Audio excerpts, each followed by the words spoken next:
الله من الشيطان.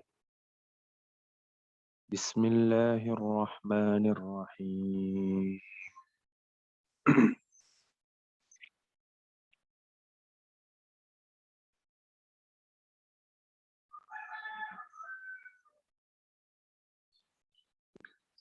اس کو ذرا زوم کریں تاکہ نظر آئے قرآن پاک کی آیت. يا أيها الناس اعبدوا ربكم الذي خلقكم والذي قبلكم لعلكم تتقون. وعلیکم السلام. الناس لوگ، اعبدو یہ عبادت سے ہے، عبادت کرنا. ربکم رب پروردگار کو کہتے ہیں. الذی خلقکم، خلقہ کا معنی ہے پیدا کرنا. تتقون تقوی اختیار کرنا. تو آیت کا ترجمہ یہ ہوا یا ایھا الناس اعبدوا ربکم، اے لوگو تم اپنے رب کی عبادت کرو. الذی خلقکم، جس نے تمہیں پیدا کیا. والذین من قبلکم، اور جو تم سے پہلے ہیں ان کو پیدا کیا. لعلکم تتقون، تاکہ تم متقی بن جاؤ، تاکہ تم اللہ تعالیٰ سے ڈرو. ما قبل میں منافقین، کفار اور مومنین کا تذکرہ ہوا تھا. یہاں سے اللہ تعالیٰ اپنی وحدانیت کو بیان فرما رہے ہیں، اور پھر اپنی وحدانیت کے ساتھ ساتھ اللہ تعالیٰ نے بندوں پر جو انعامات کیے ہیں اس کا تذکرہ فرما رہے ہیں. اللہ تعالیٰ فرما رہے ہیں یا ایھا الناس اعبدوا، اے لوگوں اعبدوا ربکم، اپنے رب کی عبادت کرو. یہاں ناس سے کون لوگ مراد ہیں؟ تو اس سے مراد منافقین، کفار، تمام کے تمام مومنین، سب لوگ مراد ہیں. یا ایھا الناس اعبدوا ربکم، اے لوگو، چاہے وہ کفار ہو، منافقین ہو، یا وہ لوگ مسلمان ہو، تمام کے تمام لوگ مراد ہیں. ان کو حکم ہے اعبدوا ربکم، اپنے رب کی عبادت کرو.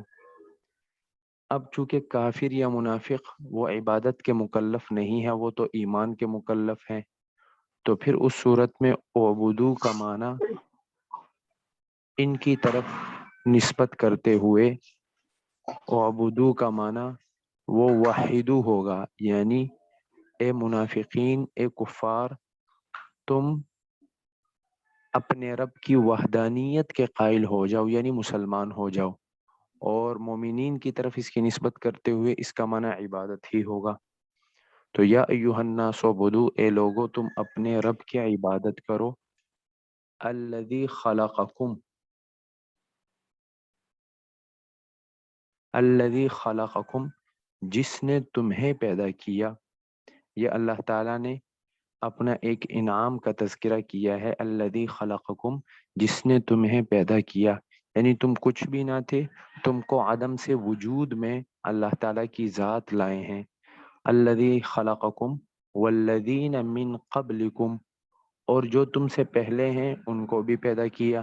یہ بھی اللہ تعالیٰ کی ایک نعمت ہے. اللہ تعالیٰ اپنی نعمت کا بیان فرما رہے ہیں کہ جو تم سے پہلے لوگ گزرے ہیں، یعنی تمہارے آباء و اجداد. چونکہ آباء و اجداد کا ہونا یہ بھی ایک نعمت ہے، اس لیے کہ اگر آباء و اجداد نہ ہوتے تو تم کو وجود نہ ملتا. تو یہ بھی بطور نعمت کے ذکر کیا کہ تمہیں بھی پیدا کیا. والذین من قبلکم، اور جو تم سے پہلے ہیں یعنی تمہارے آباء و اجداد گزرے ہیں ان کو بھی پیدا کیا. اور یہ انعامات کیوں کیے؟ لعلکم تتقون، تاکہ تم متقی بن جاؤ، تاکہ تم اللہ تعالیٰ سے ڈرو اور اپنے آپ کو جہنم کی عذاب سے بچا لو. ایڈمن سے درخواست ہے کہ جی تھوڑا سا زوم کر لیں. الذي جعل لكم الأرض فراشا والسماء بناء وأنزل من السماء ماء فأخرج به من الثمرات رزقا لكم فلا تجعلوا لله أندادا وأنتم تعلمون. جعل کا معنی ہے بنانا، الارض ارض کا معنی ہے زمین، فراش یہ واحد ہے، اس کی جمع آتی ہے افرشہ، اس کا معنی ہے بستر، بچھونا، والسماء بناء، السماء اس کا معنی ہے آسمان اور بنا کا معنی چھت، وانزل من السماء، السماء سما آسمان کو صرف نہیں کہتے بلکہ اس کا معنی ہوتا ہے کل ما علا کا، جو تمہارے اوپر ہے، تم سے اوپر ہے، اس کو سما کہتے ہیں، لہٰذا بادل کو بھی سما کہا گیا ہے قرآن پاک میں، اور یہاں سما سے مراد بادل ہی ہے، کیونکہ بارش جو ہوتی ہے وہ بادلوں سے ہی ہوتی ہے۔ ماءً پانی، اخرجہ کا معنی ہے نکالنا، ثمرات یہ ثمرتن کی جمع ہے، اس کا معنی ہے پھل، اور انداد، انداد یہ ندن کی جمع ہے، ند کہتے ہیں شریک کو، تو ترجمہ یہ ہوا الذی جعل لکم الارض فراشا، وہ ذات کہ جس نے تمہارے لیے زمین کو بچھونا بنایا، والسماء بناء اور آسمان کو چھت بنایا، وَأَنزَلَ مِنَ السَّمَاءِ مَاءً فَأَخْرَجَ بِهِ مِنَ الثَّمَرَاتِ رِزْقًا لَكُمْ اور اس نے آسمان سے پانی اتارا، فَأَخْرَجَ بِهِ مِنَ الثَّمَرَاتِ رِزْقًا لَكُمْ پھر اس پانی کے ذریعے میووں کو نکالا، رزقا لکم تمہارے رزق کے طور پر، فلا تجعلوا للہ اندادا وانتم تعلمون لہذا تم اللہ کے لیے شریک نہ بناؤ اس حال میں انتم تعلمون کہ تم جانتے ہو۔ یہ اس کا ترجمہ ہوا الذی جعل لکم الارض فراشا، اس آیت میں بھی اللہ تعالیٰ اپنی نعمتوں کو بیان فرما رہے ہیں، اور پھر اس کے بعد اس پر استدلال کریں گے کہ جب یہ تمام کی تمام نعمتیں میں نے بنائی ہیں تو عبادت کا حقدار بھی میں ہوں، لہٰذا اللہ ہی کی عبادت کی جائے، کسی اور کی عبادت نہ کی جائے۔ الذی جعل لکم الارض فراشا، جس نے تمہارے لیے زمین کو بچھونا بنایا۔ قرآن پاک میں اللہ تعالیٰ دوسری جگہ میں فرماتے ہیں کہ اللہ تعالیٰ نے زمین کو بچھونا بنایا، سورہ نبا میں، تو بچھونے کا مطلب یہ ہے کہ بہت زیادہ سخت نہیں ہے، اتنی زیادہ سخت نہیں کہ اس پر کھیتی نہ کی جا سکے، کوئی چیز اس پر نہ اگ سکے، اور اتنی بھی زیادہ نرم نہیں کہ لوگ اس پر چلے تو دھنس جائے، بالکل بچھونے کی طرح بنایا، آرام بھی کر سکے بندہ اور کھیتی باڑی بھی آسانی سے کر سکے اور آسانی سے چل بھی سکے۔ وَالسَّمَاءَ بِنَاءً اور آسمان کو چھت بنایا۔ قرآن پاک میں اللہ تعالیٰ فرماتے ہیں وَجَعَلْنَا السَّمَاءَ سَقْفًا مَحْفُوظًا وَهُمْ عَنْ آيَاتِهَا مُعْرِضُونَ کہ ہم نے آسمان کو محفوظ چھت بنایا لیکن یہ لوگ ہماری آیات سے اعراض کرتے ہیں۔ تو وَالسَّمَاءَ بِنَاءً یعنی زمین بمنزلِ گھر کے ہوئی اور آسمان بمنزلِ چھت کے ہوا۔ وَأَنزَلَ مِنَ السَّمَاءِ مَاءً اور پھر بادلوں سے پانی کو اتارا، یعنی اللہ تعالیٰ کا نظام کیا ہے، کھیتیاں کیسے اگتی ہیں، اللہ تعالیٰ اوپر سے بادلوں سے پانی کو برساتے ہیں، فَأَخْرَجَ بِهِ مِنَ الثَّمَرَاتِ رِزْقًا لَكُمْ اور وہ پانی جب برستا ہے تو زمین میں جاتا ہے، زمین اس کو کھینچ لیتی ہے اور پھر وہ کنووں کی شکل میں نکلتا ہے، دریا سمندر کی شکل میں بہتا ہے، تو فَأَخْرَجَ بِهِ مِنَ الثَّمَرَاتِ رِزْقًا لَكُمْ پھر اس زمین اس پانی کے ذریعے پھلوں کو اللہ تعالیٰ نے نکالا، رزق لکم تمہارے رزق کے لیے۔ کتنے پھل اللہ تعالیٰ نے پیدا کیے، اب زمین ایک ہے، مٹی ایک ہے، اور مٹی کا کوئی ذائقہ بھی نہیں، لیکن اس سے جو پھل، جو کھیتیاں نکل رہی ہیں ان کا ذائقہ الگ الگ ہے، جو اللہ تعالیٰ کی قدرت ہے، اللہ تعالیٰ کی نعمت ہے۔ لہذا جب اللہ تعالیٰ نے اتنی نعمتیں پیدا کی، فلا تجعلوا للہ اندادا، تو تم اللہ کے لیے شریک مت ٹھہراؤ، وانتم تعلمون، اس حال میں کہ تم جانتے بھی ہو۔ یعنی جب یہ ساری کی ساری نعمتیں اللہ تعالیٰ نے پیدا کی ہے تو عبادت کا مستحق بھی اللہ تعالیٰ ہے، کوئی اور اس کا مستحق نہیں ہے۔ ند شریک کو کہتے ہیں، یہ انداد یہ ندن کی جمع ہے، یہ شریک کو کہتے ہیں۔ اور شرک کرنا، یہ شرک فی الالوہیت بھی ہوتا ہے کہ اللہ تعالیٰ کے ساتھ الوہیت میں کسی کو شریک ٹھہرانا، نعوذ باللہ من ذالک، یہ کہنا کہ اللہ تعالیٰ بھی الہ ہے اور یہ بت بھی الہ ہے، تو اس کو کہتے ہیں شرک فی الالوہیت۔ اور ایک ہے شرک فی العبادت۔ شرک فی العبادت یہ ہوتی ہے کہ جیسے ایک بندہ کہے کہ جیسے اللہ تعالیٰ کی عبادت جائز ہے تو اسی طرح فلاں فلاں کی عبادت بھی جائز ہے، تو دونوں شرک ہیں۔ فلا تجعلوا للہ اندادا، تو اللہ کے ساتھ شریک مت بناؤ۔ شرک بہت بڑا گناہ ہے، ہر گناہ کی معافی ہو سکتی ہے۔ جب بندہ بغیر توبہ کے مر جائے تو اللہ تعالیٰ اپنے فضل سے سارے گناہ کو معاف کر دیتے ہیں، لیکن شرک ایسا گناہ ہے اگر بندہ دنیا میں توبہ کیے بغیر مر گیا تو آخرت میں اس کی معافی نہیں ہوگی۔ قرآن پاک میں اللہ تعالیٰ فرماتے ہیں ان اللہ لا یغفر ان یشرک به ویغفر ما دون ذلک لمن یشاء، کہ اللہ تعالیٰ شرک کو معاف نہیں کریں گے، شرک کے علاوہ جتنے گناہ ہیں اس کو معاف کر دیں گے۔ حضرت ابن مسعود رضی اللہ تعالیٰ عنہ کے بارے میں آتا ہے، انہوں نے آپ صلی اللہ علیہ وسلم سے دریافت فرمایا کہ یا رسول اللہ سب سے بڑا گناہ کون سا ہے؟ تو آپ صلی اللہ علیہ وسلم نے ارشاد فرمایا ان تجعل للہ ندا وهو خلقک، کہ تو اللہ کے ساتھ شریک ٹھہرائے اس حال میں کہ اس نے تجھے پیدا کیا۔ جب پیدا کیا تو اس کا تقاضا تو یہ ہے کہ اس کے ساتھ کسی کو شریک نہ ٹھہرایا جائے، لیکن پھر بھی اس کے ساتھ کسی کو شریک ٹھہرانا یہ شرک ہے۔ تو شرک بہت بڑا گناہ ہے، اللہ تعالیٰ کے ساتھ کسی کو شریک نہیں ٹھہرانا چاہیے۔ فلا تجعلوا للہ اندادا وانتم تعلمون، اس حال میں کہ تم جانتے بھی ہو کہ اللہ تعالیٰ کے سوا کوئی رازق نہیں، اللہ تعالیٰ کے سوا کوئی مالک نہیں، اور پھر بھی تم شریک ٹھہراتے ہو، ایسا نہ کرو۔ وَإِن كُنتُمْ فِي رَيْبٍ مِّمَّا نَزَّلْنَا عَلَى عَبْدِنَا فَأْتُوا بسورة من مثله وادعوا شهداءكم من دون الله إن كنتم صادقين۔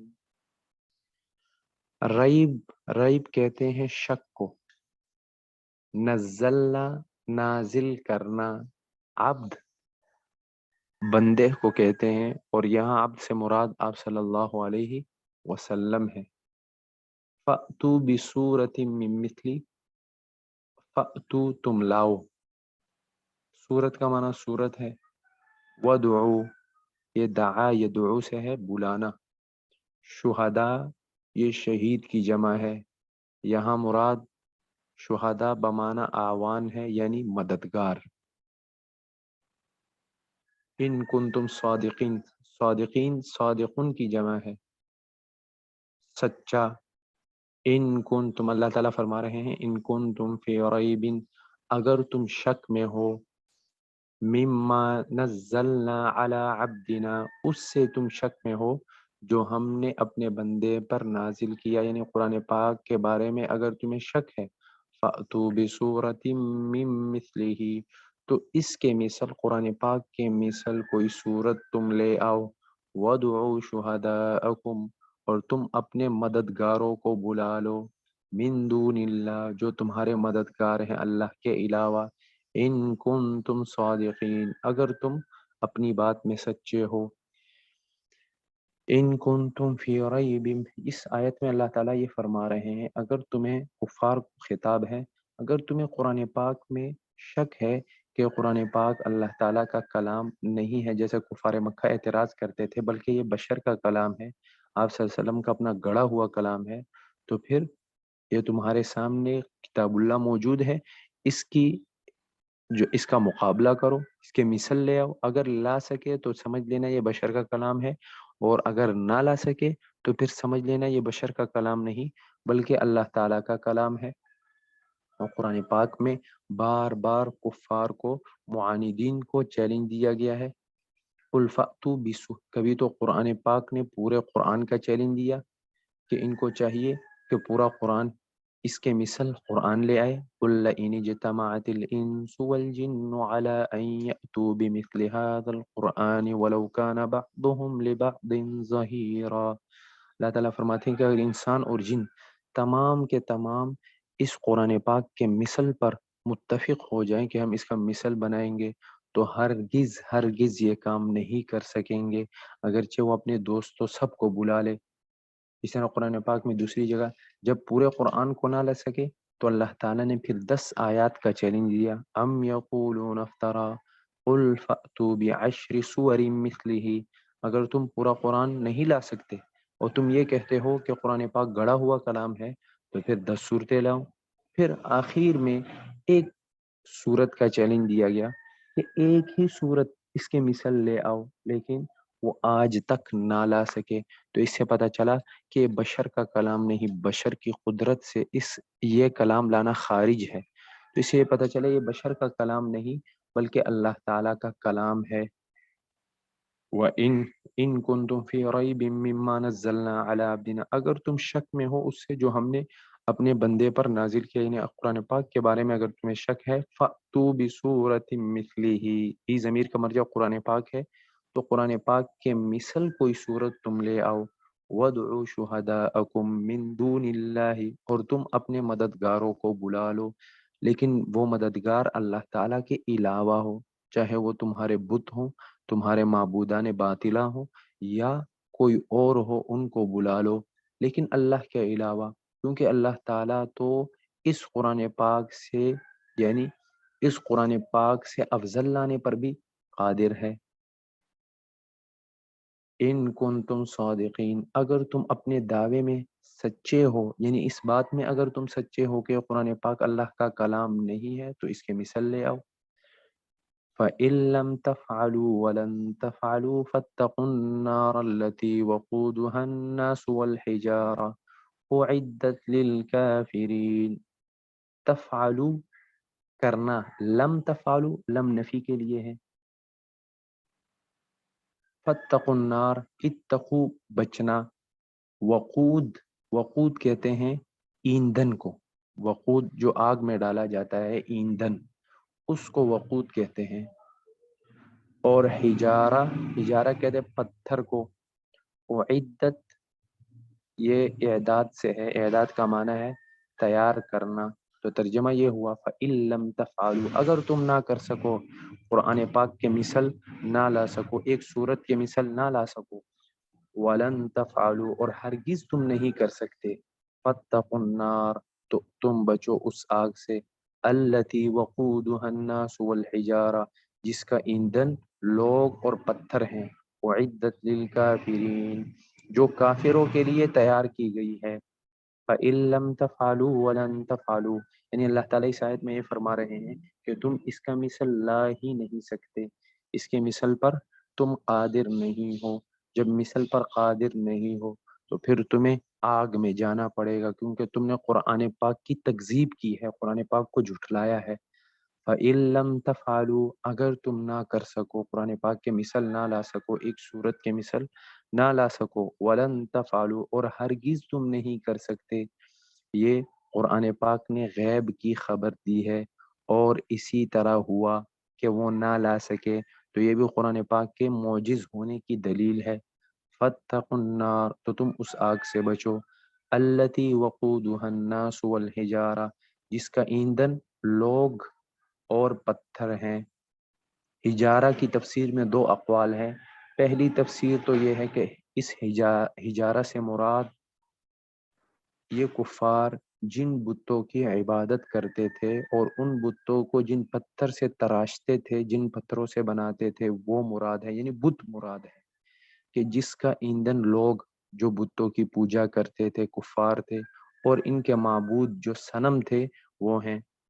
اور قرآن پاک میں یہ مضمون آیا ہے انکم وما تعبدون من دون اللہ حصب جہنم، اللہ تعالیٰ فرماتے ہیں کہ تم اور جن کی تم عبادت کرتے ہو تمہارے معبودان باطلہ حصب جہنم، یہ جہنم کا ایندھن ہوں گے۔ تو یہاں معبودان باطلہ وہ اور تم۔ وَأَمَّا الْقَاسِطُونَ فَكَانُوا لِجَهَنَّمَ حَطَبًا، اور جو ظالم لوگ ہیں وہ جہنم کا ایندھن بنیں گے۔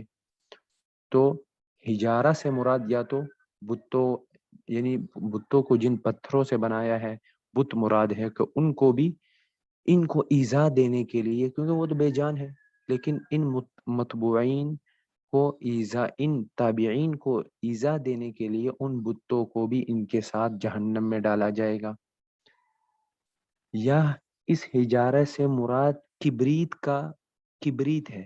کبریت جیسے وہ پتھر ہوتا ہے کہ جب آگ میں ڈالا جاتا ہے تو آگ کے شعلے بھڑکتے ہیں، تو اس پتھر کو جہنم میں ڈالنے کا مقصد یہ ہوا کہ آگ تیز سے تیز ہو تاکہ کفار و منافقین کو زیادہ سے زیادہ جلائے۔ تو فاتقوا النار التي وقودها الناس والحجارہ، تم اس آگ سے بچو جس کا ایندھن لوگ اور پتھر ہیں۔ اعدت للکافرین، یہ جہنم تیار کی گئی ہے کفار کے لیے، یہ جہنم تیار کی گئی ہے کفار کے لیے۔ اس سے اہل سنت والجماعت یہ استدلال کرتے ہیں، اصل میں معتزلہ ایک فرقہ گزرا ہے، اس کا اہل سنت والجماعت کے ساتھ اختلاف ہے اس بات میں۔ وہ یہ کہتے ہیں کہ جنت اور جہنم ابھی پیدا نہیں ہوئے، اور اہل سنت والجماعت یہ کہتے ہیں کہ جنت اور جہنم پیدا ہو چکے ہیں۔ وہ یہ کہتے ہیں کہ جنت اور جہنم ابھی پیدا نہیں ہوئے، بلکہ قیامت کے دن جب ان کو حکم ہوگا پھر پیدا ہوں گے۔ ہم کہتے ہیں کہ پیدا ہو چکے ہیں، اور ہماری دلیل یہ آیت ہے اعدت للکافرین، کیونکہ اعدت یہ صیغہ جو ہے یہ واحد مذکر غائب کا صیغہ ہے، ماضی کا صیغہ ہے، تو یہ ماضی کا صیغہ ہے، یہ ماضی پر دلالت کرتا ہے، جس سے پتہ چلتا ہے کہ جہنم پیدا ہو چکی ہے۔ اس طرح جنت کے بارے میں بھی آتا ہے اعدت للمتقین، تو یہ ہماری دلیل ہے، اور احادیث سے بھی جنت اور جہنم کا پیدا ہونا وہ ثابت ہے، جیسے حضرت آدم علیہ السلام اور حوا علیہ السلام کا قصہ، جس سے ثابت ہوتا ہے کہ جنت پیدا ہو چکی ہے۔ اسی طرح اور احادیث میں بھی جنت اور جہنم کے بارے میں آتا ہے۔ تو اعدت للکافرین، یہ جہنم کفار کے لیے تیار کی گئی ہے۔ وبشر الذين آمنوا وعملوا الصالحات أن لهم جنات تجري من تحتها الأنهار كلما رزقوا منها من ثمرة رزقا قالوا هذا الذي رزقنا من قبل وأتوا به متشابها ولهم فيها أزواج مطهرة وهم فيها خالدون۔ وبشر الذین، خوشخبری دینا، الذین آمنوا ایمان لانا، عملوا الصالحات نیک کام کرنا، جنات جنتن کی جمع ہے، باغات یا جنت، تجری بہنا، انہار نہرن کی جمع ہے جس کا معنی نہریں، کلما رزقوا منها من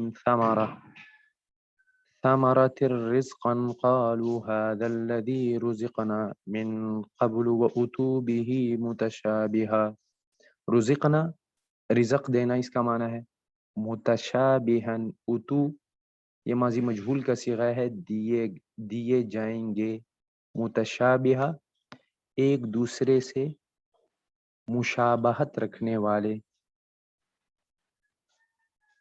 وَلَهُمْ فِيهَا أَزْوَاجٌ، ازواج یہ زوجن کی جمع ہے، بیویاں، مطہرۃ پاک، خالدون ہمیشہ رہنا۔ تو ترجمہ یہ ہوا وَبَشِّرِ الَّذِينَ آمَنُوا، اور جو لوگ ایمان لائے ان کو خوشخبری دے دیجئے، خوشخبری دے دیجئے آپ ان لوگوں کو جو ایمان لائے، وعملوا الصالحات، اور جنہوں نے نیک اعمال کیے ان کو خوشخبری دے دیجئے۔ کس بات کی خوشخبری؟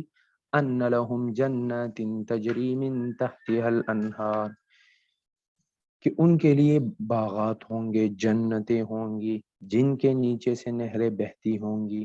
کلما رزقوا منها من ثمرۃ الرزق، جب بھی ان جنت میں سے، اس جنت میں سے ان کو کوئی پھل دیا جائے گا بطور رزق کے، قالوا، تو یہ جنتی کہیں گے، هذا الذی رزقنا من قبل، یہ تو وہی پھل ہے جو ہمیں اس سے پہلے دیا گیا، وَأُتُوا بِهِ مُتَشَابِهًا، اس حال میں حالانکہ ان کو دیا گیا ہوگا اس کے مشابہ، وَلَهُمْ فِيهَا أَزْوَاجٌ مُطَهَّرَةٌ، اور ان جنتیوں کے لیے اس جنت میں پاک بیویاں ہوں گی، وَهُمْ فِيهَا خَالِدُونَ، اور وہ جنتی اس جنت میں ہمیشہ رہیں گے۔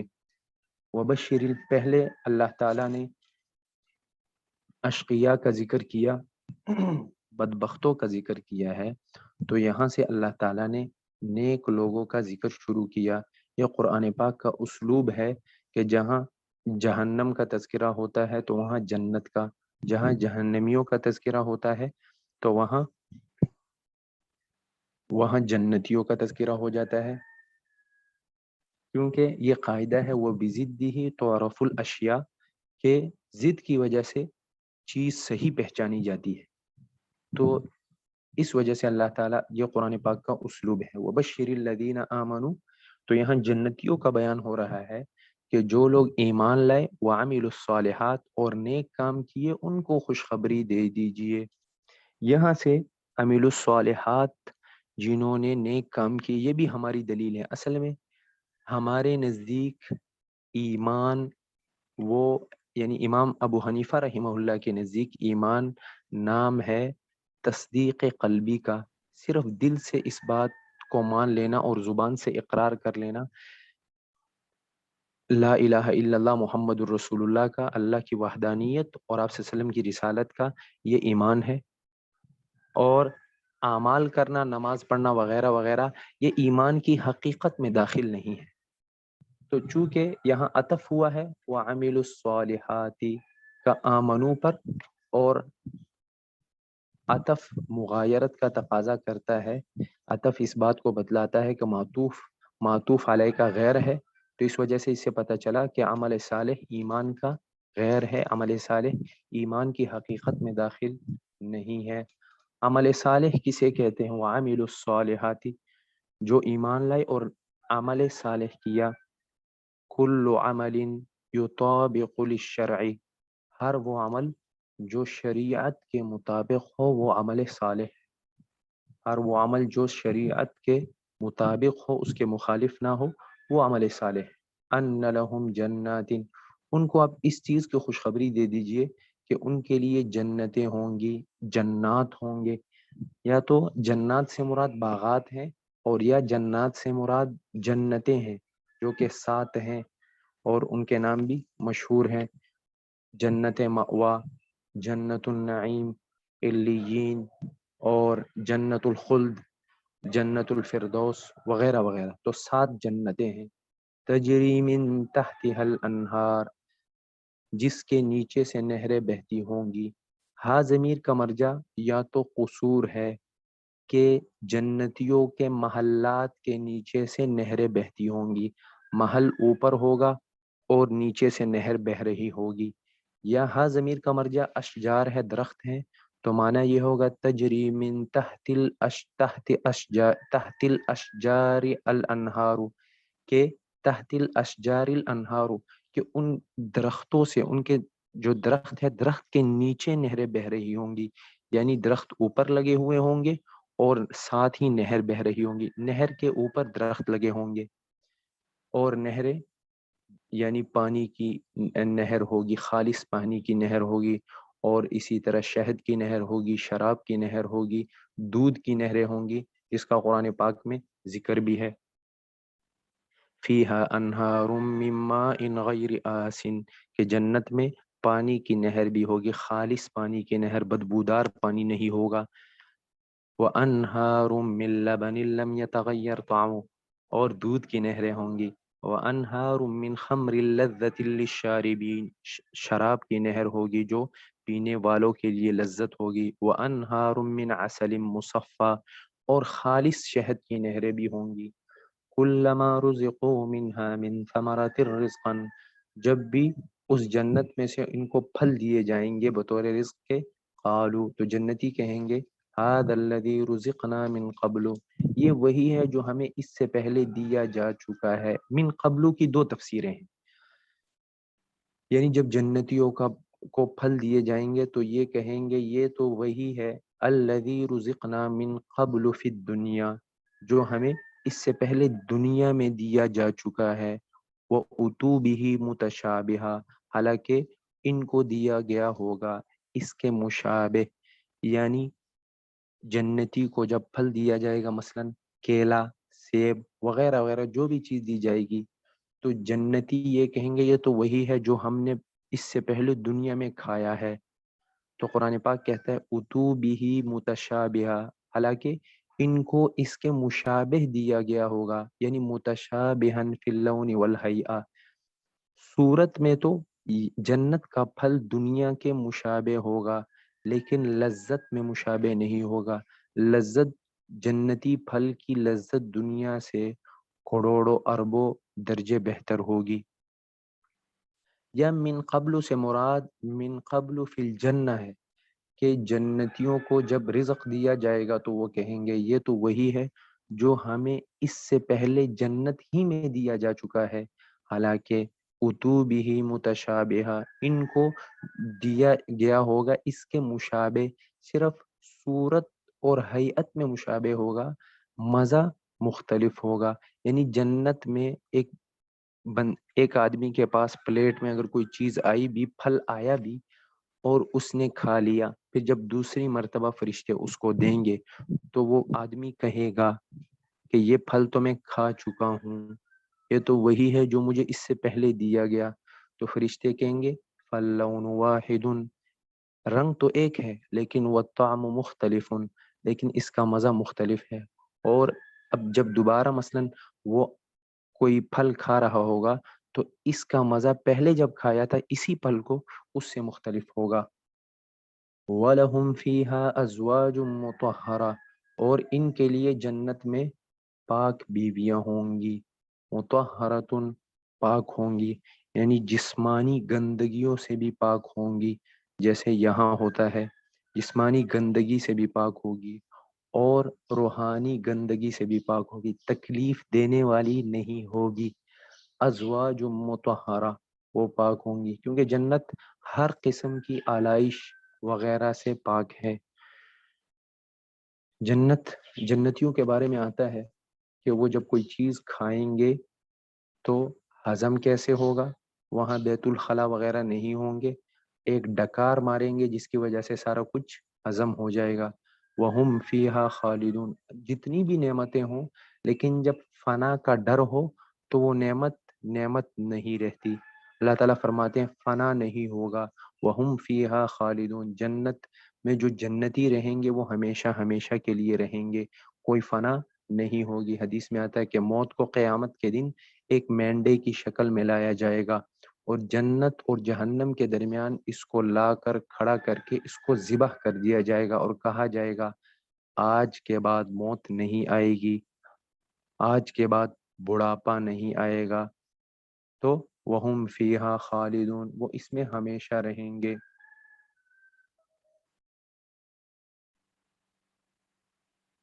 إن الله لا يستحيي أن يضرب مثلا ما بعوضة فما فوقها فأما الذين آمنوا فيعلمون أنه الحق من ربهم وأما الذين كفروا فيقولون ماذا أراد الله بهذا مثلا يضل به كثيرا ويهدي به كثيرا وما يضل به إلا الفاسقين۔ یستحیی، ان اللہ لا یستحیی، یہ استحیا سے ہے، استحیا کہتے ہیں شرم کرنا، لیکن یہاں یہ معنی اللہ تعالیٰ کے حق میں محال ہے، کیونکہ شرم کہتے ہیں انقباض النفس عن القبیح، قبیح ایک برے کام سے نفس کا سکڑ جانا، نفس اس کو مذمت کے خوف سے اس کام کو نہ کرے، لیکن اللہ تعالیٰ نفس وغیرہ نفسانی کیفیات سے پاک ہے، تو لہٰذا اس سے اس کا نتیجہ مراد ہوگا ان اللہ لا یستحیی ای لا یترک، اللہ تعالیٰ نہیں چھوڑتے این یضربا، یضربا کا معنی ہے مثال بیان کرنا، بعوضہ، بعوضہ یہ مچھر کو کہتے ہیں، اراد یرید کا معنی ارادہ کرنا، یضل کا معنی ہے گمراہ کرنا، اور یہدی کا معنی ہے ہدایت دینا۔ الفاسقین، فاسقین سے مراد یہاں کفار ہے جو اللہ تعالیٰ کی اطاعت سے خارج ہے۔ اس آیت کے دو شان نزول ہیں، اس آیت کے دو شان نزول بیان کیے ہیں کہ جب اللہ تعالیٰ نے منافقین کی مثالیں بیان کی کہ مثلہم، پیچھے جو ہم نے مثالیں پڑھی ہیں دو مثالیں، تو منافقین نے یہ کہا کہ منافقین نے یہ کہا کہ یہ اللہ تعالیٰ کی کتاب تو اس سے بلند و برتر ہے، یہ اللہ کی کتاب نہیں ہو سکتی، اللہ تعالیٰ ایسی مثالیں بیان نہیں کر سکتا۔ پھر اللہ تعالیٰ نے یہ آیات اتار دی کہ اللہ تعالیٰ مثال بیان کرنے سے شرماتے نہیں ہیں، یا اس آیت کا شان نزول یہ ہے کہ جب کفار نے قرآن پاک میں مثالیں دیکھیں، کبھی مکڑی کی مثال کبھی مکھی کی مثال، تو انہوں نے اعتراض کیا کہ اس میں اتنی چھوٹی چھوٹی مثالیں، چھوٹی چھوٹی حقیر چیزوں کی مثال بیان ہو رہی ہے، تو یہ قرآن پاک اللہ کا کلام نہیں ہے، اگر اللہ کا کلام ہوتا تو اس میں ان حقیر چیزوں کی مثالیں بیان نہ ہوتی۔ اس کا جواب یہ ہے، تو اللہ تعالیٰ نے فرمایا کہ اللہ تعالیٰ کسی مثال بیان کرنے سے شرماتے نہیں ہیں، اور دوسری بات یہ ہے کہ مثال میں ایک ممثل ہوتا ہے مثال بیان کرنے والا، اور ایک ممثل لہو ہوتا ہے، یعنی جس کی مثال بیان کی جا رہی ہے، تو جو مثال ہوتی ہے وہ ممثل لہو کے مطابق ہوتی ہے، ممثل کے مطابق نہیں ہوتی۔ تو لہٰذا قرآن پاک میں بھی چونکہ کفار کی مثال بیان کرنی تھی، منافقین کی مثال بیان کرنی تھی، اور ان کے معبودان باطلہ کی مثال بیان کرنی تھی، تو اس لیے مثال ان کے مطابق ہونی چاہیے، نہ کہ ممثل کے مطابق ہونی چاہیے۔ تو ان اللہ لا یستحیی ان یضرب، وہی اللہ تعالیٰ فرما رہے ہیں کہ بے شک اللہ تعالیٰ نہیں چھوڑتے ان یضرب مثلا ما، کسی بھی مثال کو بیان کرنا نہیں چھوڑتے، بعوضۃ فما فوقہا، چاہے وہ مچھر کی مثال ہو یا اس سے، فما فوقہا کی دو تفسیریں ہیں، بعوضۃ مچھر کی مثال ہو یہ بھی بیان کریں گے، اسے نہیں چھوڑتے، فما فوقہا، اور یا جو اس سے اوپر ہے، یعنی جو اس سے بڑی مثال ہو اس کو بھی بیان کرنے سے اللہ تعالیٰ شرماتے نہیں چھوڑتے، یعنی جیسے مچھر سے بڑی چیز کیا ہے؟ مکھی، اور اللہ تعالیٰ نے قرآن پاک میں مکھی کی مثال بھی بیان کی ہے، وَإِن يَسْلُبْهُمُ الذُّبَابُ شَيْئًا لَا يَسْتَنقِذُوهُ مِنْهُ ضَعُفَ الطَّالِبُ وَالْمَطْلُوبُ، یہ عابد اور معبود اتنے ضعیف ہیں کہ اگر مکھی بھی ان سے کوئی چیز لے جائے تو اس سے وہ چھین نہیں سکتے۔ اور اسی طرح مثل الذین اتخذوا من دون اللہ اولیاء کمثل العنکبوت، مکڑی کی مثال بھی اللہ تعالیٰ نے بیان کی ہے کہ جو اللہ تعالیٰ کے علاوہ کو پوجتے ہیں، ان کی عبادت کرتے ہیں، ان کی مثال وہ مکڑی کی طرح ہے۔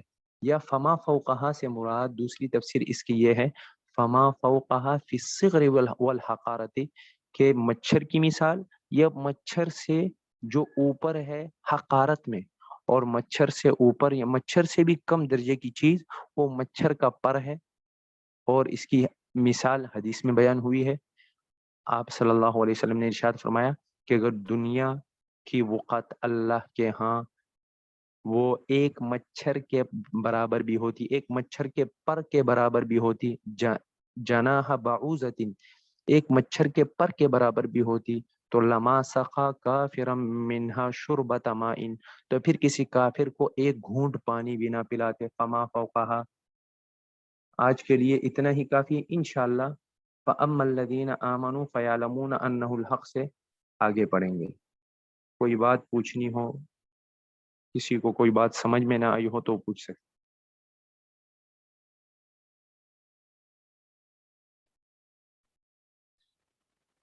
جی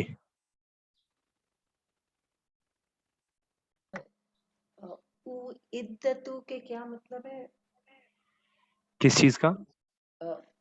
عدتو للکافرین، اس سے پہلی والی آیت میں وعدت للکافرین کا کیا مطلب ہے؟ اس کا معنی ہے کہ یہ جہنم تیار کی گئی ہے کفار کے لیے.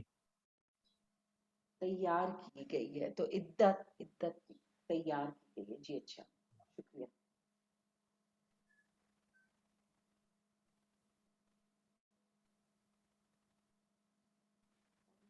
اور لفظ تھا دلو، اچھا وہ بعد میں آپ بتائیں گے. جو جی کوئی اور بات؟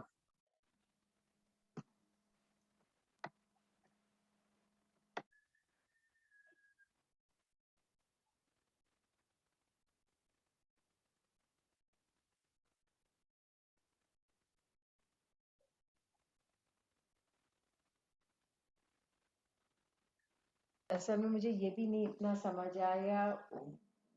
ود او شہدا،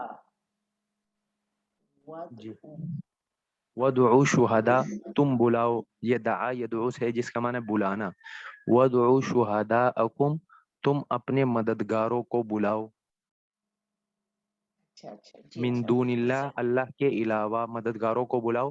اگر تم کہتے ہو کہ قرآن پاک جھوٹا ہے نعوذ باللہ من ذالک، تو اپنے مددگاروں کو بلاؤ، وہ بھی تمہاری مدد کرے اور قرآن پاک کے مثل بنائے، لیکن تم اس کا مثل نہیں بنا سکتے.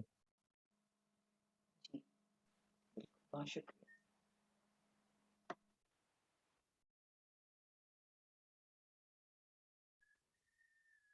جی کوئی اور بات؟